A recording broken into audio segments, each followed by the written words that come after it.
sat and I've listened and I've understood. You know, the other day I was in church and the preacher gave a sermon, and it's interesting because this is where we find ourselves right now in St. Martin. And he gave the sermon, and it was about Moses leading his people to the promised land. And I say this, and I don't want to sound like a preacher, because I'm the son of a preacher, but I'm not a preacher. And what is interesting in that is when Moses led the Israelites was leading them to the promised land, it was supposed to take 11 days. A journey that was supposed to take 11 days lasted 40 years. And the scripture said it lasted 40 years because of grumbling, selfishness, a lack of trust in God, rebellion, and failure to reflect on the ways in which God lives his life. And then we ask ourselves, aren't we doing that right now? We have a great opportunity right now, because right now, St. Martin is in its darkest days. There's no two ways about it. We are faced with high crimes that is going to affect or has already started to affect our tourism product. Our island is dirty. Our young people are dying at an epidemic pace. And we're in the position in which we can make or help make the firm decisions to right the ship. Crime is rampant. One of the things that I could never understand about politics is the fact that had the election results turned out differently and it was another government over there, this would have been the same budget they would have been presenting under the circumstances. This would have been the very same budget that, and you could sit in government today on the verge of presenting a budget, and then tomorrow when you're in opposition, you criticize that budget that you would have been presenting yesterday. We can do better than this, in man. We have to do better than this. If we do not do better than this, we are contributing to the destruction of this country. It is impossible that you can have numerous ministers of finance, numerous ministers of VSR, justice, VROMI, and the same problem persists. Why do you think the same problem persists? Because we're focusing on the individuals and not the problem. We are focusing on Marinka Gomes, the Honorable Marinka Gomes, and Honorable Prime Minister Luc Messalina, and Natalie Tacklet, and Patrice Gomes, but we are not focusing on the problems. So I would like to suggest, Madam Chair, maybe we could hold a closed-door meeting in which the ministers and the Parliament could sit down, and we could sit down seriously and start to discuss some of those three things that I mentioned that we are faced with and how we are going to tackle them, and know that it's going to take some sacrifice from us as members of Parliament and some sacrifices from the Council of Ministers, because we are going to have to right the ship. We're all on it. We do not have the ability to leave. We're all on this. We're all in this. There's never been a truer statement than we're all in this together right now. The shootings that happen on the French side affect us. To quote the late Felix Schwazi, he said, when a gale blows, it doesn't stop at the frontier. That's what's happening now. This is showing the oneness of St. Martin. What affects one side affects the other.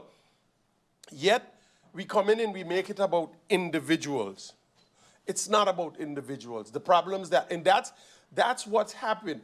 Years ago, I was watching a commercial on TV, and I tell people about this commercial all the time because it's a security guard in a building, and he's chasing a thief.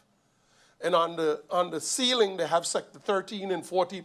And the thief runs from sector 13 into sector 14. And then the security guard stops and he said, sector 13 is secured.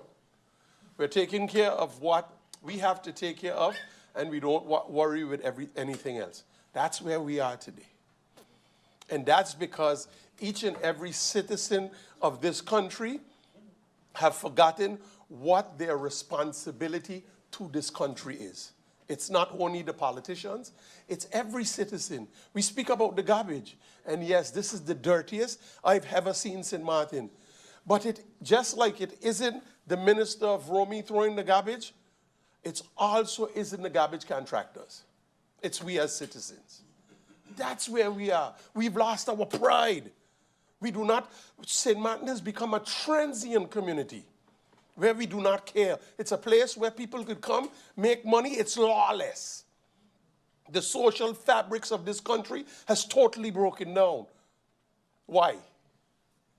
Because it is easy to say that government isn't doing what government is supposed to do, and totally negate your responsibility as a good citizen of this country. St. Martin has been good to so many all over the world. We brag about 110 or 120 different communities here. People brag how they come to St. Martin with $2 in their pocket and they have $1 million today.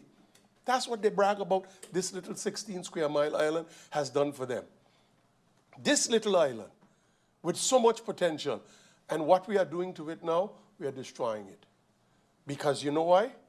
And I said it in the first meeting, when we do not make the decisions that we have to make, we're going to be forced to make them when we don't want to make them.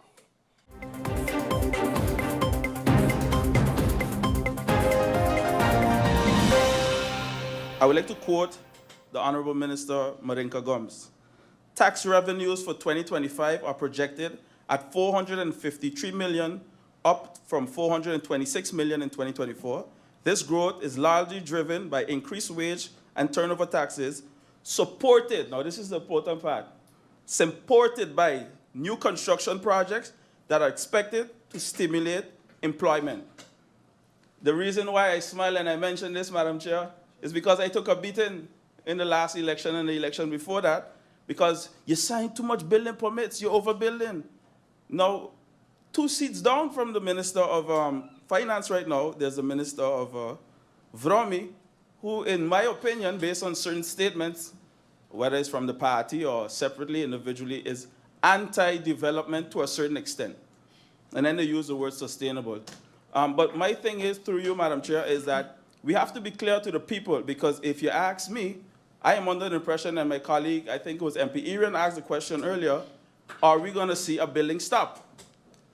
Is a building stop on the way? That is a question. That's my first question, Madam Chair, through you to the Honorable Minister. Do we have a building stop on the way? If so, let it not be a surprise. Break it down to the general public, because as you know, many persons, besides commercial, there are persons who want to develop their dream, build their dream homes, and to just say we're going to crack down, we're coming with stringent measures, it's kind of leaving a lot for interpretation. So through you, Madam Chair, I'd like to ask for clarity on that point. Madam Chair, I agree with a lot of things that was said by the speaker before me, but one thing stood out and I can't agree with it. I don't agree with the fact that the previous speakers mentioned that if the other governments or the previous government or something along those lines was in office, we would have received the same budget. The reason why I don't agree, Madam Chair, is because we had revenue-generating measures in it. That has been my concern from the beginning of this debate in the CC. It is still my concern now, and I hope that message can resonate so that we can see something different coming forward with more substance in the 2026 budget. I'd like to start by bringing forward some points of concern, questions, through you, Madam Chair, to the Minister of VSA. There's been a lot of discussion on the whole HAP. It closed, it opened, discrepancies, different things. But up to now, I haven't gotten a clear answer from the government. What is the way forward? Are we going to involve other general practitioners? Are we going to cancel it completely? What is the intention of the ministry when it comes to after-hour care?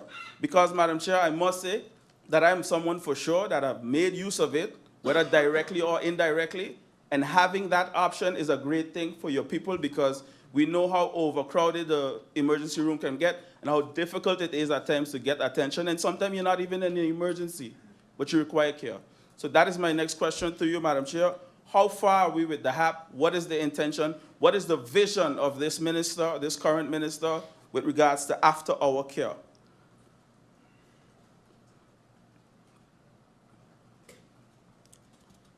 I'd like to move on, Madam Chair, to the Ministry of ECYS. I mentioned where the concern that I had in regards to the 4-year-olds, not being 4-year-old, about to make 4-year-old. Once you're born on October 1st, you're born late. So this is my question. Based on the response that I received in the CC, the minister stated there is no current policy as the law is clear. However, some schools enforce their own rules. My question is this to you. How does the ministry intend to ensure that all schools comply uniformly with the legal framework? And immediate action, I believe, should be taken to ensure compliance. How does the ministry plan to address that this coming school year? I was surprised when I read that because I was always under the impression that there was a law and or a policy that prevented persons from starting school as they make 4 years old. So that is my question through you, Madam Chair. When will the, because I also got a response that there are proposed amendments. I would like to know through you, Madam Chair, when will the proposed amendments to the National Ordinance on Foundation-Based Education be finalized, and can the minister share a projected timeline for this implementation? I know that the proposed amendments include provisions for children born between October and December to start the first day of school, and for those born between January and June to begin on the 1st of January. Why can't all children born throughout the year start on the first day of school? I would like to know through you, Madam Chair, if there's a specific reason why that can be done.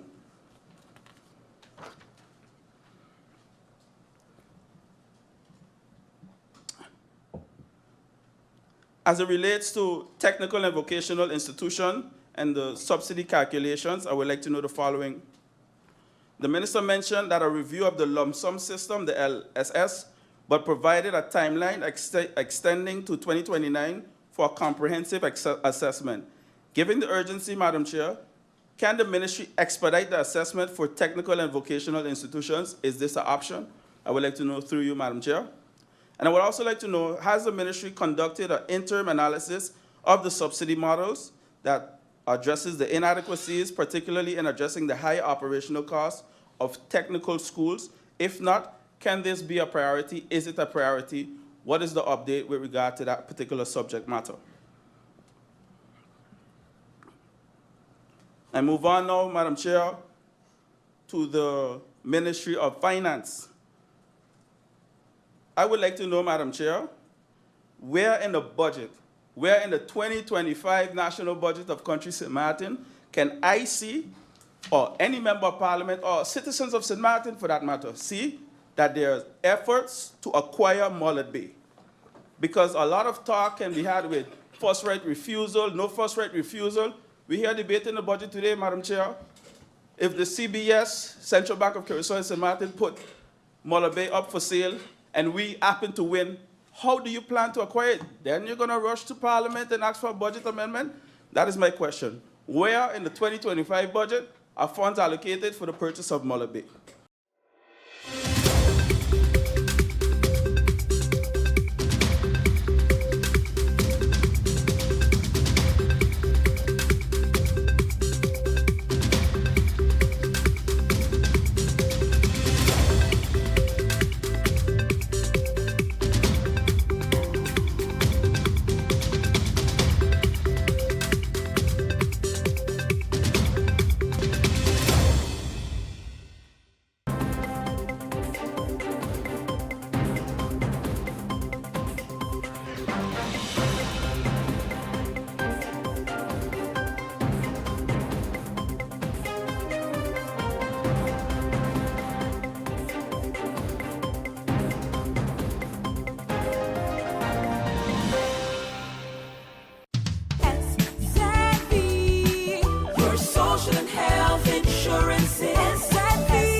Are you SXM insured? Do you have a valid medical insurance status? SXV is cardless. Request your My SXV account today and enter the virtual office of SXV. Go to SXV.SX and sign up now. SXV, yeah, your social health insurances.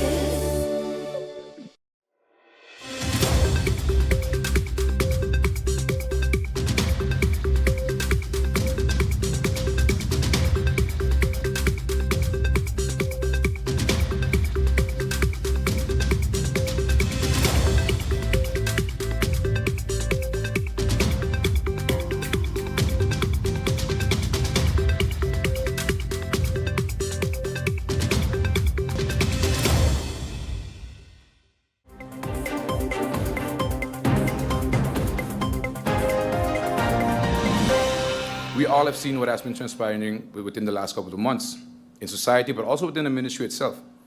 Off the bat, I want to ask the Minister of Justice, through you, Madam Chair, what her short-term plans are for the rise of crime that we are seeing. I know a couple of other MPs touched on that, so I'll just suffice with the answer given to one of them. Because it's a lot of things going on, Madam Chair, robberies, shootings, and it's not only affecting Phillipsburg, they're island-wide. Even tourists who are coming to the island now are falling victim to this, and this, of course, hurts us internationally. The shootings are starting to affect the island more and more, and the international image of St. Martin is becoming concerning. But I, Madam Chair, am more concerned for the safety of the citizens of St. Martin. I am more concerned for the safety of our children, because I am sure that I am not the only one who avoided French Quarter within the last weekend. But these issues don't stay across the border, Madam Chair. They affect us as well, because we're one island, one people. Now, I know budget constraints make it really difficult for the Minister of Justice to just say, yes, let's put a policeman on every corner. But if you already know under which conditions the officers already work, then you wouldn't even dare to ask more of them. You know, so understaffing, overtime, landsbesluiten, all issues that I know the minister is currently trying to fix while also trying to run daily operations. So I guess to you, Madam Chair, maybe just a general update as to what your plans are to actively tackle some of these issues. That would be highly appreciated. Also to you, Madam Chair, I too want to address the rise in scooter accidents that we have seen on the island. I've taken note of the many scooter and bike accidents that we witness here, both on the French side and the Dutch side. Young persons dying on scooters, sometimes to their own fault, but sometimes also at the fault of car drivers. An issue that has many angles that need to be tackled. I have some general questions for the general public knowledge as well in regards to this, after taking note of the Wegenverkeersverordening. I want to know through you, Madam Chair, from what age are we officially allowed to drive scooters here in St. Martin, officially by law? And in light of that same question, do scooter riders under the age of 18 need a license to drive these at the moment, by law? Because when I look at Article 109 of the verordening, it only speaks of adults 18 and up. But maybe there's a policy in which the young persons are regulated, and hence the question, Madam Chair. Because when accidents occur with persons below the age of 17, are the parents held responsible for the actions of that young person, depending on if they're at fault or not?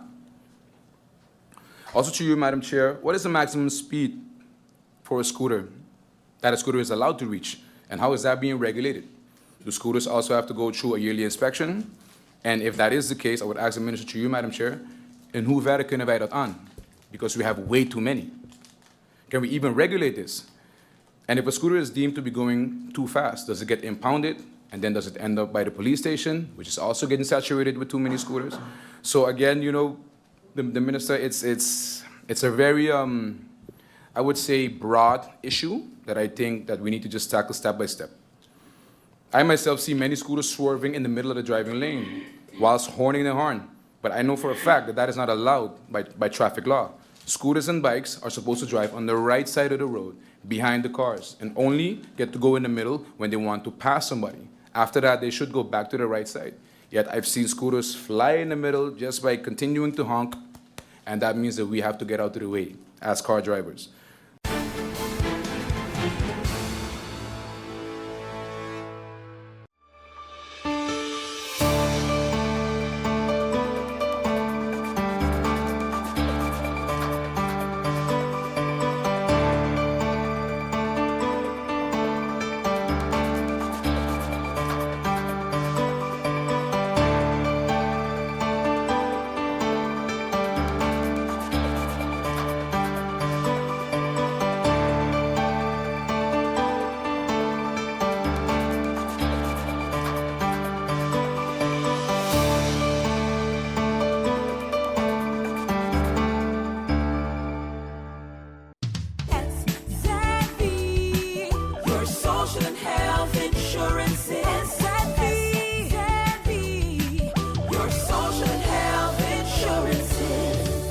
SXV insured? Do you have a valid medical insurance status? SXV is cardless. Request your My SXV account today and enter the virtual office of SXV. Go to sxv.sx and sign up now. SXV, yeah. Your social health insurances.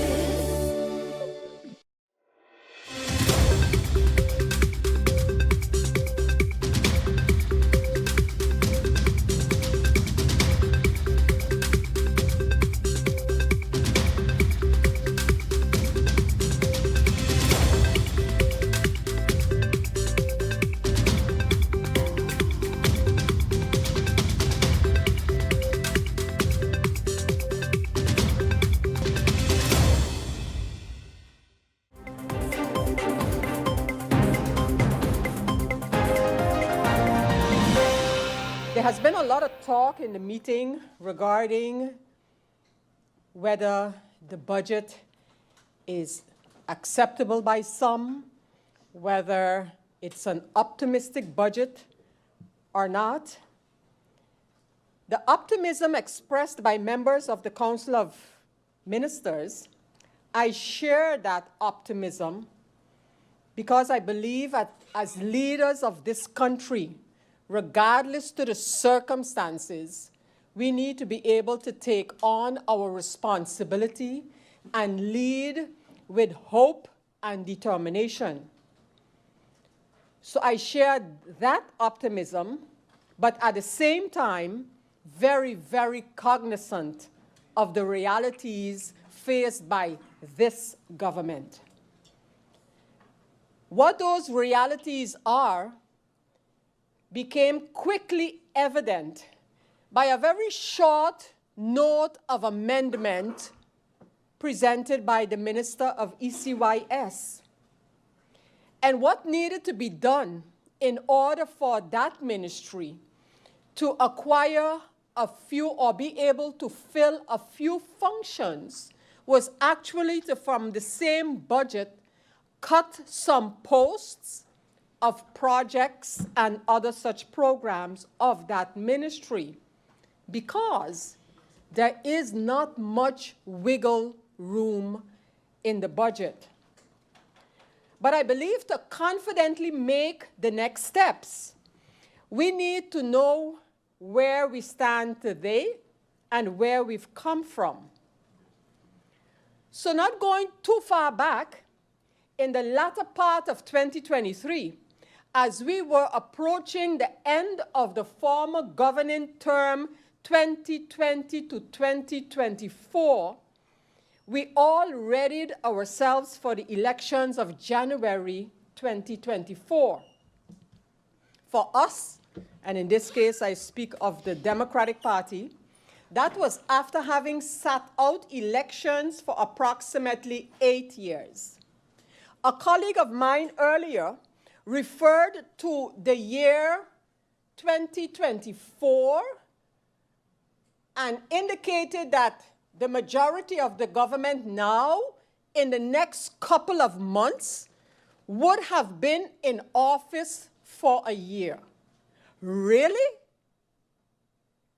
January 2024 election. And I don't even want to go back to June 2022, because I believe that was a turning moment in that government, 2020 to 2024.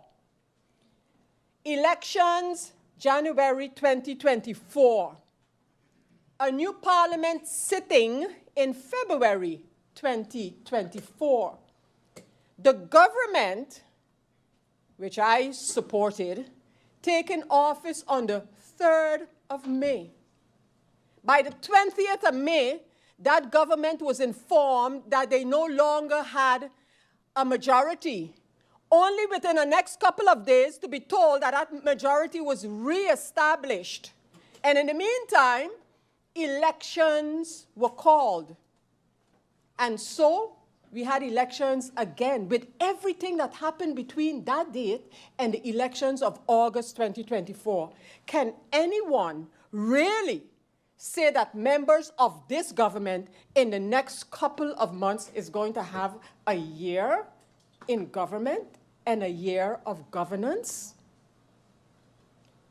The last time the Democratic Party participated in an election was in the year 2016, at which time we formed part of government and ironically were booted from that government because of the disagreement regarding the funding for the recovery following Hurricanes Irma and Maria. And it is apparent to everyone, and it will become more apparent, that that funding was a blessing in disguise for every successive government. Because imagine for a moment that the governments over the years did not have the trust fund projects and the NRPB structure. And I give that piece of history to fast forward to January 2024, in which election we did participate, and along with 3 other parties on the basis of a program set out to govern this country, only to be undermined a couple of months later, following the January 24 election. How that entire year turned out is history. But what I do know is that the government agreed in January 2024 on the basis of a governing accord that included some fundamental and recurring issues. Some of these have been restated in the coalition accord that governs this current cabinet, Marcelina, and the ministers before us today. The other fundamental issues have been left to be worked out in the government's program, the governing program, in collaboration with the ministries and the plans already at the ministries. And that would be the way, seems like the way to go. I want to mention just a few of the items that were agreed to in the coalition of the URSM, PFP, the NOW, and the Democratic Party, because we didn't even get a chance to share that agreement. Matters such as the creation and establishment of a national development bank, the principles of tax reform, health screening, and addressing the use of tobacco and narcotic products in our society, addressing addictions, expansion of home care, health services, mental health, the orange economy, a specific St. Martin economic identity, regional cooperation in the area of security, economic development, transportation, and food security, as well as climate change. We agreed on an urgent Kingdom conference to address, among other items, the democratic deficit, the debt position of St. Martin, the right to sustainable development and self-government, and as part of nation building, the status of the English language. Poverty, decentralizing certain tasks to community councils to be the bridge between community residents and government services. A new way of looking at investments and investors to include corporate social responsibilities. We wanted to address the University of St. Martin's concerns related to the Ordinance on Higher Education. We spoke about a special development policy plan that addresses environmental challenges, public-private partnerships for housing, an environmental and nature protection authority, a solid waste authority, and cross-border initiatives. As I mentioned before, several of these policy initiatives and visions reappear in the coalition agreement of August 2024. However, this government, the 7 ministers sitting before us, faces a huge task, nearly, and some would want to say, impossible task. Because under the current circumstances, it is difficult to move from where we are in a sustainable way. Firstly, we had to out some big fires, fires that were left simmering for years before this government took office.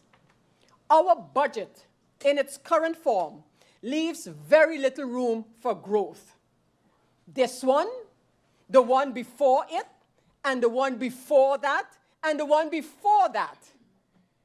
It is not new what we are facing today.